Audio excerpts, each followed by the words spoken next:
ದೇವದೇವರ ಮಾತು ಪ್ರಾರ್ಥನೆ ಸಂಸಾರವನ್ನು ಮಾತಾಡುವುದು ನಮ್ಮ ದೈವದ ಸಂಕಲ್ಪ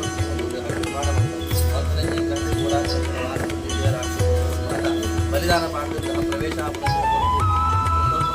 ಆ ಗಳಿಗೆ ಸುರಂಗವಾಗಿ ಸಂಸಾರ ಉತ್ತರಾಣಿಗೆ ಮಂತ್ರಿಗೆ ಮಾತನ್ನು ದೈವ ಪಂಚ ತದೇವ ಲಗ್ನಂ ಸುದಿನಂ ತದೇವ ಆಧಾರ